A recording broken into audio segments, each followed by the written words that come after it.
Today I'm in Zittau, Landkreis Görlitz, and in Zittau there's Heim here with too many problems, and I met a couple, an Iranian couple here, Payam and Tavana. I'm going to interview them and talk about their problems. Payam, Tavana, شما گفتید که 2 ماه آلمان اومدید. از تجربه آلمانتون بگید، کجاها بودید، چه اتفاقایی افتاد تو این 2 ماه؟ من هلوش 2 ماه هستش که آلمانم. زمانی که رسیدم آلمان لایپزیگ خودم رو تحویل دادم کمپ مکس لیبرمن. هلوش 2 هفته کمپ مکس لیبرمن بودم، بعد ما انتقال دادن کمپ ماکاو توی همون لایپزیگ. توی کمپ ماکاو اوضاع خیلی افتضاح بود. مسئله نظافت سرویس بهداشتی ها بود، مسئله همون رفتن بود که اصلا رعایت نمی‌شد و هیچ حریم خصوصی نبود اونجا. حریم خصوصی نبود منظور چیه حریم خصوصی؟ مثلا ما میرفتیم دوش میگرفتیم، هر کسی میومد توی همون، هیچ غرفه‌ای نداشت که کسی بخواد اونجا خودش تنهایی دوش بگیره، یعنی همون سرباز بود.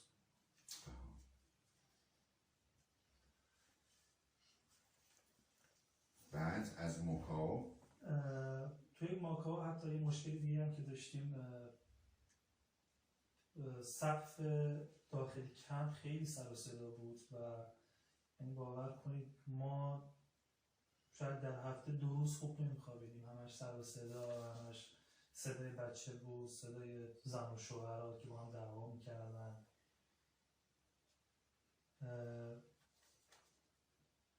بعد از ماکاو ما رو فرستادن کمنیتس. ما اونجا درخواست دادیم، توی اداره پلیس هم حتی گفتیم که ما خانواده‌مون اینجا هستش، توی کمپ ماکاو هم گفتیم که ما خانواده‌مون اینجا هستش، خواهش میکنیم که لایپزیگ ما رو نگه دارید، ما احتیاج داریم به خانواده‌مون. من برادرم در لایپزیگ زندگی میکنم. بعد گفتن که برید کمنیتس اونجا درخواست بدید، همه چیز اوکی میشه. ما رسیدیم کمنیتس. کمنیتس هم مسائل خاص خودش رو داشت، هر روز دعوا بود. چند وقت ماکاو بودید؟ اونم تقریبا 2 هفته. خب ادامه. رسیدیم کمنیتس هر روز دعوا بود، هر روز آدمای اونجا بودن که مست میکردن و از خودشون بیخود میشدن، هر روز دعوا بود. من و خانمم مجبور بودیم که از تنش دور باشیم یا توی اتاق خودمون نگه می‌داشتیم که اصلا توی فضای سبز اونجا نریم، به یه قدم بزنیم.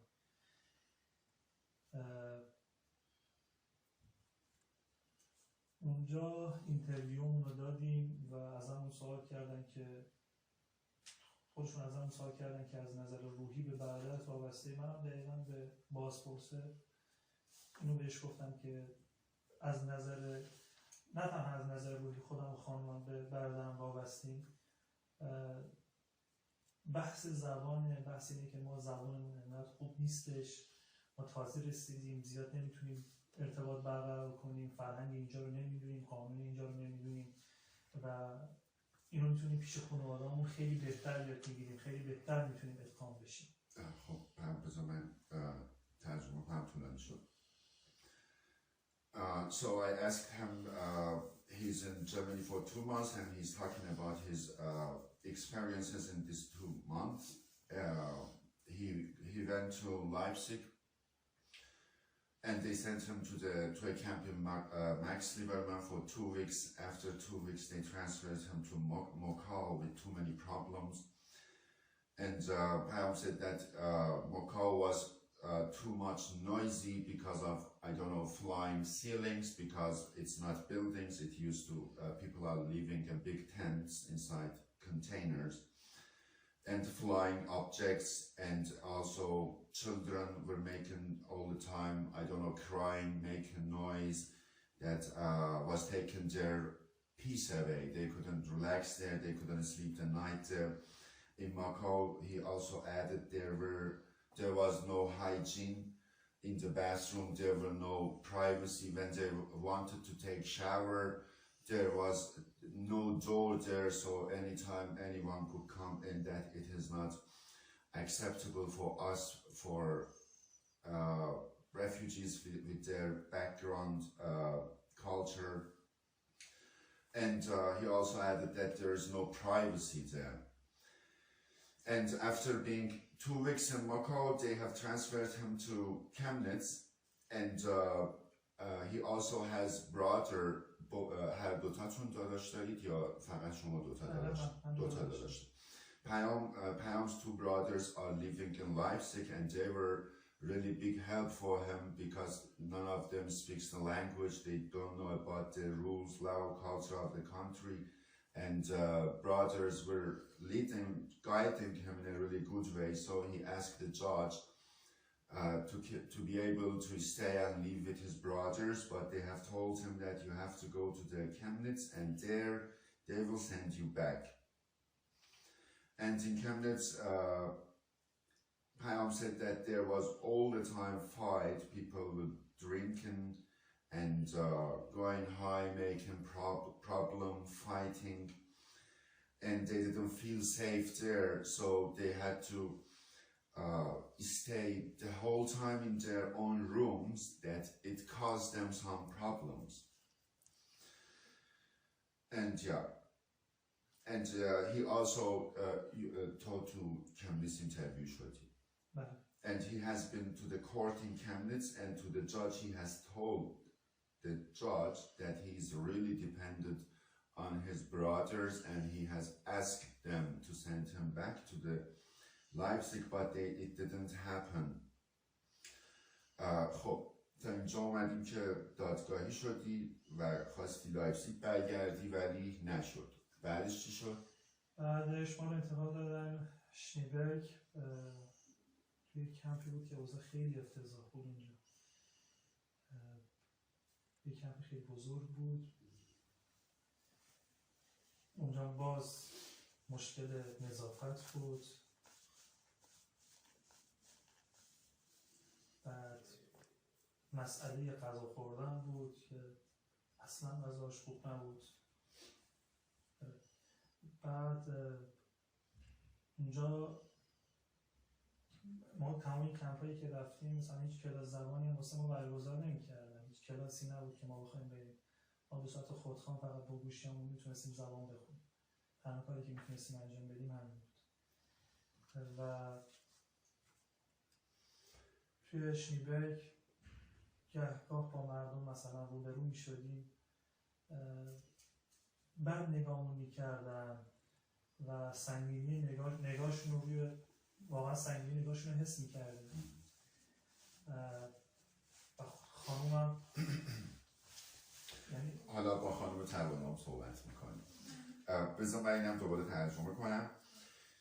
And after being to the court in Chemnitz, they have transferred them to Schneeberg. And again, Payam said that Schneeberg camp was terrible, the situation, hygiene, and it was a dirty place, no cleans on there, and food also, they couldn't eat food there, and they couldn't entertain themselves. There was no language course there, they couldn't go to any language course in any camp, and yeah, and even he said that when he was going out in Schneeberg, people, the residents of Schneeberg, the Germans, they really had heavy look on him, given negative energy, looking in a way that, yeah, we are taking their place. توان شما بگید تجربیات خودتون. بله. کمنیس یکم بهتر بود. توی ماکاو ما مشکل مترجم داشتیم، توی مکسیبرمن، توی شنیبرگ و حتی اینجا این هایمی هم که بهمون دادن ما مشکل مترجم داشتیم و هر جایی که میخواستیم از خودمون دفاع کنیم هیچ راهی نداشتم، اینی که فقط زنگ بزنم به برادرم ببینم آقا چی میگه. آقا قبول نمیکرد. شاید من نمیتونستم خوب ازش درخواست کنم، شاید من فرهنگیشون رو بلد نبودم و نمیتونستم و اونم نمیتونستیم اون کانتکت ارتباط برقرار نمیشد و باعث میشد که همون ناراحت بشه هم من. و اینکه خلاصه اینو بهتون بگم که این دعواها، اینی که مثلا طرف توی کمپات مثلا دعوا میکردن، نمیدونم گلی میکشیدن یا هر کاری میکردن، درگیری که پیش میومد ما جنگوریز میشدیم و سعی میکردیم توی اتاق خودمون رو باور کنید حبس کنیم، خودمون رو زندانی کنیم، فقط زبان بخونیم. اینکه به یه شکل دیگه از این ماجرا فرار کنیم. و خانم هم توی این مسائل واقعا ضربه روحی دید و اینکه مدام من فقط میتونستم بهش این امیدو بدم که همه چیز درست میشه و اینکه کسی نبود باهاش صحبت کنه، هیچ دکتری نداشتیم، هیچ سرگرمی نداشتیم و اینکه مشکل زبان هم داشتیم. هیچ جا نمیتونستم ببرمش چون که من قانون اینجا رو بلد نبودم و زبان اینجا رو بلد نبودم، نمیتونستم توی جامعه خوب ادغام بشم. ولی زمانی که توی مکس لیبرمن بودم، زمانی که توی کمپ مکس لیبرمن بودم توی لایپزیگ، اونجا هر 2-3 روز مثلا میرفتم خونه داداشم، یه چند روز اینجا وای میسادم، دوباره میومدم توی کمپ حضور میزدم. بهترین دوران شاید بگم پیشرفت از نظر زبانی و فرهنگی همون موقع بود که من خونه داداشم بودم و با اون زبان کار میکرد، قوانین آلمانی میگفت و من زن داداشم آلمانی بود و با اون صحبت میکرد و خیلی تاثیر داشت توی زبانمون و توی ادغام شدن توی جامعه. Yeah, Payam continued that not speaking the language was the biggest problem for them because he said that there was no translator, almost no translator in any of the camps except Chemnitz, that there were some Farsi speakers there, but in Mokau, Max Lieberman, Schneeberg, they had this problem of communication. They could never communicate, and any problem they had, they could do nothing there. And again, he added that there was all the time tension inside the camp, fights among the refugees. And that was the reason that they were locking them inside their room, not going out. And that staying inside the room the whole time made them, brought them some kind of mental problems, especially for his wife, as he said. And he also added that in Max Lieberman there was one good thing about it, that his brother was living there, and every 3 days he was able to visit his brother, and his brother's wife is a German, and they were helping him by learning the language. And he said that it was his best period of staying in Germany actually. خیلی ممنون پیام. حالا من با توانا صحبت کنم. توانا برام گفت که شرایطی که تو کمپ ها بود مشکلات روحی برات آورد، استرس یا هر چی، میتونی یه خورده برامون توضیح بدی در این مورد؟ همونطور که همسرم گفتم ما حدود 2 ماه از آلمان هستیم، کمپ‌های مختلف رو عوض کردیم. هر کمپی هم که عوض می‌کردیم متاسفانه شرایط خیلی خیلی بدتر می‌شد، یعنی ما انتظاری رو نداشتیم واقعا. و هر کمپی هم که عوض می‌کردیم از خانواده همسرم دور می‌شدیم، چون ما فامیل هستیم. خانواده همسرم جزو خانواده منم میشه، شاید تو آلمان همچین چیزی حساب نشه، ولی من واقعا از لحاظ روحی، چون روزای خیلی سختی و پشت سر گذروندیم، نیاز به یکی داشتم که واقعا از لحاظ روحی تسکینمون بده، یعنی اون دردمون تسکین بده. ولی متاسفانه فقط همون 2 هفته اولی که توی مکس لیبرمن لایپزیگ، یکی از شهر برادر همسرم بودیم، این اتفاق میافتاد. حالا کمپ دومم بود ولی خب فاصلهش خیلی بیشتر شد. ما کمیس فرستاده شدیم، بعد شنیبرگ، و الان هم یک هایم هستیم در زیتاو که متاسفانه 200 خورده کیلومتر دور شدیم و این فاصله خیلی بیشتر شد و خیلی ضربه بزرگی به ما زد که دیگه این ارتباط قطع شده، نمیتونیم رفت آمد داشته باشیم. خب من اینو ترجمه کنم بعد میام به هم Yeah, I asked about her mental situation situation that Payam said she had got some mental situation, and she added that in 2 months they have been to 4 different camps, and then here in Zittau to the Heim, and she said that each camp that they were being transferred was worse than before, and they were getting away from the family, and she also said my husband's family are my family also, and after being I don't know, circulating in many camps, they have come to Zittau, 250 kilometers, 250 تا گفتی درسته؟ 250 kilometers away from their relatives, that they were big help, and now they don't know what to do, how to solve the problems. They can't even take an appointment, I don't know, from doctor, Ausländerbehörde, wherever. And also, she's going to talk about the Heim that they have been transferred to this Heim. خب خانم توانا در مورد این هایم بگو چجوریه؟ انتظار همچین چیزی از آلمان داشتی که یه روزی بیای تو همچین شرایطی زندگی کنی؟ محمد میتونی اتاق نشون بدی یه کوچولو؟ نه واقعا همچین انتظاری نداشتم، چون توی دادگاهی که برامون برگزار شد و اینترویو شدیم خیلی در مورد اینکه اقوامی داریم اینجا، دوست داریم کنار کدوم یکی از اقوامتون اینجا باشیم سوال پرسیدن. ما واقعا انتظار اینو داشتیم که ما رو خیلی نخوان جای دوری بفرستن به خاطر سوالایی که میکردن، ولی دقیقاً برعکس این موضوع اتفاق افتاد و ما رو نزدیک مرز حتی فرستادن که کاملا این ارتباط قطع بشه. و حالا موضوع به کنار، شرایط هایمان به صورتی که واقعا اینجا غیر قابل تحمل و زندگی کردن، چون شهری که البته شهر که نیست، یه جای خیلی دور افتاده، یه جای خیلی کم جمعیت و احساس کنم حاشیه شهر، و واقعا زندگی کردن اینجا برای ما خیلی سخته، چون از یه شهر خیلی خوب به اینجا فرستاده شدیم. تحمل کردن اینجا، حتی شرایط کمپ، همه این چیزا به کنار شرایط کمپ که اینجا به نظر من 80% محیط کاملا مردونه‌ای داره و این برای یک ایرانی و برای یک نظر من کسی که از ایران اومده سخت میتونه باشه. و منم با فرهنگ ایرانی زن. بله دقیقا. و منم به خاطر اینکه به خاطر مسیری که اومدی و سختی زیادی کشیدیم و ضربه روحی که خوردیم، حتی همسرم هر دو، این موضوع خیلی این حالت روحی ما رو تشدیدتر کرد. یعنی ما به یه حالت افسردگی رسیدیم از این چند روزی که به اینجا انتقال داده شدیم و همونطور که گفتم از خانواده‌مون هم دور شدیم کاملا.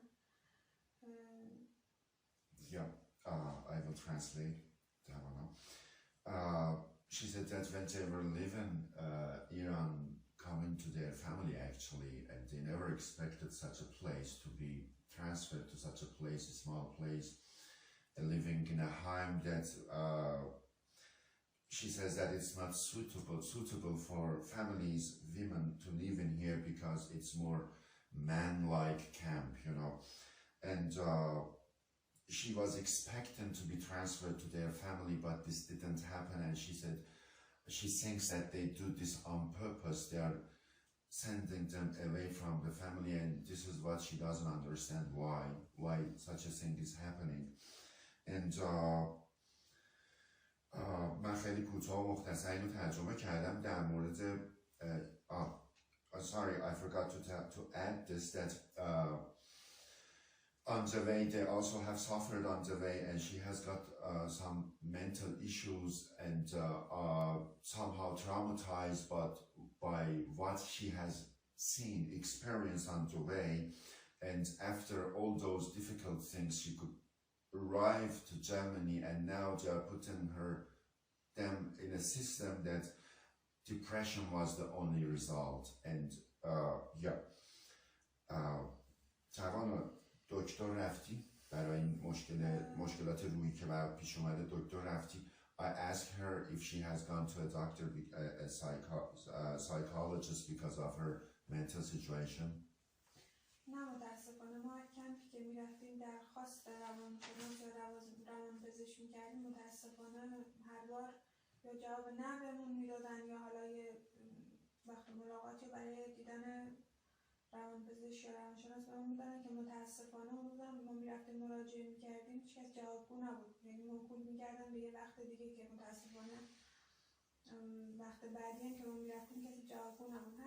همینطور گذشت هفته‌ها گذشت که متاسفانه ما رو اینجا انتقال دادن و کسی هم براش هیچ اهمیتی نداشت که الان ما تو چی شرایطی هستیم، تو این شرایطی که هستیم واقعا چه اتفاقی برای ما میفته، هیچکس واقعا جوابگو نبود. She says that in 4 different camps she was trying to get an appointment with psychologists, but she could never succeed because no was the only answer she was receiving from the responsible people inside the camp. All the time they were telling no, or yeah, next week, and that next week never come. And then she's been here. اینجا چطور؟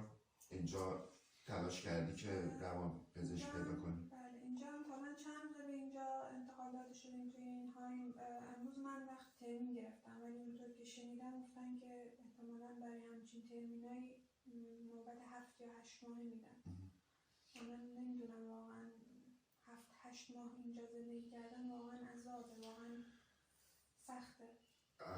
I asked Tavana about if she has been to a psychologist in Zittau. She said they are new here, they are here for a week, almost for a week, and she's been to a doctor, and they have told her that it will take around 9 months that she will be able to talk to a psychologist, and she says, I don't know what will I do in these 9 months, how could I survive. بچه ها دستتون در نکنه، دمتونم گرم. چیز خاصی هست که نپرسیدم یا خودتون میخواید اضافه کنید، درخواستی، تقاضایی، چیزی هست که میخواید اضافه کنید؟ مسئله دیگه هم که اینجا هستش مشکل سرماست. یه شوفاژ اونجا گذاشتن که اصلا جوابو اینجا نیست. الان بچه ها لطف کردن یه بخاری بردی واسمون آوردن ولی باز سرده. و اینی که بیشتر اصلا نمیتونیم با هیچ کسی ارتباط بگیریم و آره کلاس زبان ما هیچ شوره‌ای واسه ما برگزار نمی‌کنن که بخوایم بریم اونجا زبان یاد بگیریم. مسئله این هستش و فکر میکنم قوانینی که اینجا هستش توی لایپزیگ مثلا متفاوته. مثلا ما خواستیم حساب باز کنیم، یه حساب بانکی باز کنیم که اشتباه هست. بعد میگفتن که اینجا واسه یه پناهندان نمیشه، در حالی که مثلا توی شهر دیگه واسه پدران مثل لایپزیگ هیچ معنی نداره. Payam added that coldness is another problem. They have only one heater that it's not working properly, as they said, and they are freezing during the night. And خب سرما رو گفتی، بعد چی رو گفتی؟ بحث بانک رو گفتم، بحث شوره رو گفتم. And they are really interested, and it's their need to learn the language, and they are interested to go to language school, but unfortunately they can't find, there is no course for them right now. And without language they can't communicate, and this is the reason that the mental status situation is getting worse. Without communication, how can they survive? بله، ما الان تو این هایم هستیم. ما 5 کمپ قبلی بودیم، خیلی عبور مرورمون که کی میریم کی میایم، چند روزه بیرون میریم. ما حق اینو داشتیم که فقط 48 ساعت بیرون از کمپ‌های قبلی که بودیم باشیم. حالا تو این ما که این هایم فرستادن انتظار داشتیم که یکم مستقل‌تر باشیم، یکم آزادتر باشیم، چون الان که دیگه بهمون هایم دادن. ولی خب متاسفانه اینطور نیست. انگار ما داخل یه زندان فرستادن و داخل راهرو یا هر جایی که ما میریم پر از دوربینایی است که روی دیوارا تعبیه شده و هر لحظه ما چک میکنن. خب این یعنی چی؟ چه معنی داره؟ ما که خلافکار نیستیم، ما که دزد نیستیم، ما یه پناهنده‌ایم که به این کشور پناه آوردیم. یه نوع توهین به ما محسوب بذار اینو بگم من چیز میکنیم. Okay, Tavana said that in the 4 different camps they didn't have any privacy, they were being controlled all the time.